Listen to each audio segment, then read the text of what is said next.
हनुमान जी महाराज मच्छर नहीं बने, मच्छर के समान बने। किसी ने कहा महाराज जी मच्छर के ही समान क्यों बने? तब हमें एक बात याद आती है हनुमान जी के ऊपर। हनुमान जी मच्छर के समान इसलिए बने कि भक्ति माता के दर्शन करने के लिए छोटा बन करके ही जाना चाहिए। हनुमान जी बड़े भी बन सकते हैं और कोई रोक भी नहीं सकता, लेकिन माता सीता कौन है? भक्ति। और भक्ति के दर्शन करना है तो बड़े बन करके अगर तुम भक्ति के दर्शन करोगे तो अभिमान आएगा, छोटे बन करके भक्ति का दर्शन करोगे तो परमात्मा का स्वाभिमान जाग जाएगा। तो हनुमान जी क्या बने? मच्छर, एक कारण हो। अच्छा, मच्छर के समान ही क्यों बने? दूसरा कारण सुन। दो प्रकार के मच्छर पाए जाते हैं, एक दबंग, एक डरपोक। अच्छा, दबंग और डरपोक मच्छर कौन है? दबंग मच्छर वो है, आदमी सोता हो तो वो गाना गाता हुआ कान के पास आ जाता है, गाना गाता कान के पास आ जाता है, आदमी सो रहा हो और गाते गाते पता है मच्छर क्या बोलता? तुम्हारे बाप में दम हो तो बच लो, हम तो काटने आ गए। ये है दबंग मच्छर। और डरपोक मच्छर कौन है? डरपोक मच्छर है वो कभी कान के पास जाता ही नहीं है, गाना गाता ही नहीं, सीधा काटता है, अपना काम निकाला भगाया। ये है डरपोक मच्छर। दबंग मच्छर है जो कान के पास जाकर के गाना गाता। हनुमान जी महाराज ने भी मशक समान रूप क्यों रखा? एक बार रावण ने अपनी सैनिकों से कहा जाओ टैक्स लेकर के आओ, कर। टैक्स सबने दिया। सैनिक महात्माओं के पास गए, ए बाबा टैक्स दो, टैक्स। महात्मा बोले इनकम ही नहीं है। अब इनकम हो तो टैक्स दे, हम तो महात्मा आदमी, हम पे क्या? बैरागी आदमी है, विरक्त है, हम पे क्या टैक्स है? हम पे तो कुछ है ही नहीं। सैनिक वापस आए, रावण ने पूछा टैक्स सबने दिया? हाथ जोड़ करके सैनिक बोले हुजूर सरकार टैक्स सबने दिया पर महात्माओं ने नहीं दिया। रावण ने पूछा महात्माओं ने क्यों नहीं दिया? बोले वो कह रहे थे हम विरक्त हैं इसलिए टैक्स नहीं देंगे। तो रावण बोले विरक्त हैं तो क्या हुआ, रक्त तो है। तो सैनिक बोले मतलब? बोले कम से कम विरक्तों के पास रक्त है, रक्त ही ले आओ। तो महात्माओं का खून निकाल लिया। जब खून निकाल लिया हनुमान जी महाराज मच्छर के समान इसलिए बने क्योंकि मच्छर का काम ही है खून पीना। हनुमान जी महाराज हैं कौन? साधु संत के तुम रखवारे। हनुमान जी कौन है? हनुमान जी संतों के रक्षक, राक्षसों के भक्षक हैं। हनुमान जी ने कहा रावण खबरदार, तुमने संतों का खून पिया है, अब हम तुम्हारा खून जला करके मानेंगे। हनुमान जी लंका में गए, मंदिर गए जानकी जी की खोज के लिए। कितना अच्छा संकेत है। पूरी लंका में हनुमान जी खोज किसकी कर रहे? जानकी जी की। लंका किसकी? सोने की। और सोने की लंका में खोज किसकी? जानकी जी की। सोने का मतलब, स्वर्ण का मतलब माया, स्वर्ण का मतलब वैभव। कितना अद्भुत संकेत हनुमान जी के सुंदर कांड में छिपा हुआ है। मानो हनुमान जी पूरी दुनिया को कहना चाहते हो इस वैभव की नगरी में मनुष्य को, जीव को भक्ति की ही खोज करनी चाहिए।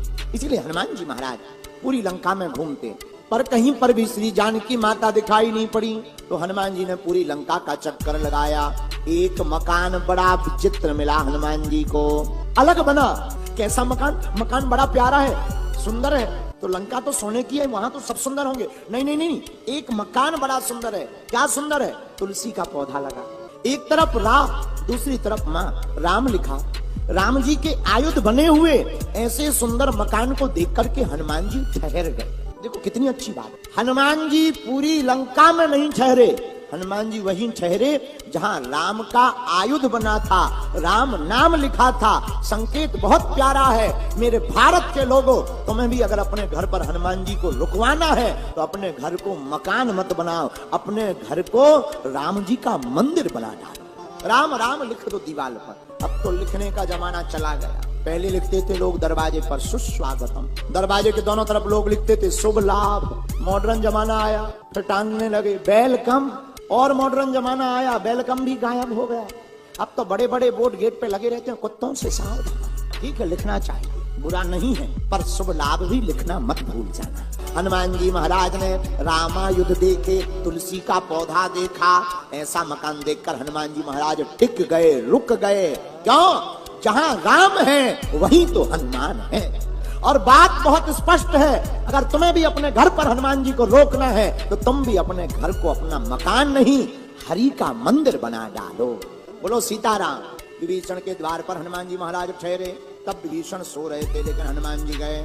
उसी समय विभीषण का जागना हुआ, और जैसे ही विभीषण जागे तो ये भक्त की पहचान होती है, वो अपने परमात्मा का नाम लेवे। जैसे ही विभीषण जी ने राम राम राम राम सीताराम कहा, हनुमान जी तुरंत पहचान गए। इनके दरवाजे पर भी राम लिखा, मुख में भी राम है, लगता है ये अपने काम के हैं। हनुमान जी ब्राह्मण का भेष बनाकर पहुंच गए। कौन हो भैया तुम? हनुमान जी बोले हम तो हैंगे कोई, आप बताओ। तब तक विभीषण बोले हमको लगता तुम भगवान के दास हो या भगवान ही स्वयं हो। हनुमान जी बोले ना हम भगवान हैं। तो कौन हो? छोटे से दास। लेकिन परिचय बाद में दिया। हनुमान जी ने पहले नाम नहीं बताया, पहले राम कथा। पहली क्या बताई? राम कथा। फिर बाद में अपना नाम। मानो हनुमान जी पूरी दुनिया को बताना चाहते हो कि व्यक्ति को, भगवान के भक्त को पहले अपने इष्ट का परिचय देना चाहिए, फिर खुद का परिचय देना चाहिए। हनुमान जी ने बाद में अपना नाम बताया। जैसे ही नाम बताया सोई विभीषण की आंखों में आंसू आ गए। क्या बात है विभीषण की, आप रो क्यों रहे? हे हनुमान जी हमारी रहनी बहुत बेकार है। क्यों? हनुमान जी जैसे दांतों के बीच में जीभ रहती है, वैसे ही लंका के राक्षसों के बीच में केवल अकेले हम फंसे। और दांत बड़े कठोर, जीभ बड़ी कोमल। दांत काटने बिना दम नहीं लेते, जीभ फिर भी लगी है। हनुमान जी बोले विभीषण घबराओ मत। क्यों? एक बात बताओ विभीषण जी, जीभ पहले आई कि दांत? विभीषण जी बोले जीभ। तो दांत कब आए? बाद में। हनुमान जी बोले जो बाद में आए हैं वो पहले चले जाएंगे, और जब पहले चले जाएंगे तो जीभ का ही तो राज्य रहेगा। समझ में आई बात? विभीषण जी बोले नहीं। हनुमान जी बोले सुनो, जीभ पहले आई, दांत बाद में आए। देखो जीभ कितनी दयालु है। लफड़ा किसका है? दांतों का। चबाया किसने? दांतों ने। जीभ क्यों हैरान हो है? बैठी रहो, तुम्हें क्या लेना देना, दांतों का मामला है, दांत अपने आप निपट लेंगे। लेकिन जीभ कहती नहीं, दांतों का जरूर मामला है। जीभ है महात्मा, महात्मा का यही स्वभाव होना चाहिए। महात्मा का काम परोपकार करना है, उसे परोपकार करते रहना चाहिए। महात्मा का काम परोपकार करना। लेकिन दांत क्या है? दांत है राक्षस। ऐसे लोग दुनिया में होते हैं दांतों जैसे, जो बड़े कठोर, जो सहयोग करने का काम करता है उसी को काटने का काम ये दुराचारी लोग भी तो करते रहते हैं। विभीषण जी बोले महाराज हम तो इनका भला चाहते हैं, लेकिन दांत बड़े खतरनाक है। हनुमान जी बोले महाराज घबराओ मत, जीभ तो इतनी खतरनाक है, कभी दांत दर्द हो गए, ये जीभ ही तो है जो बताती है डॉक्टर को कि ये वाला खतरनाक है। और जीभ जिसके ऊपर रख देती है उसको फिर जड़ सहित निकाल करके फेंकवा दिया जाए।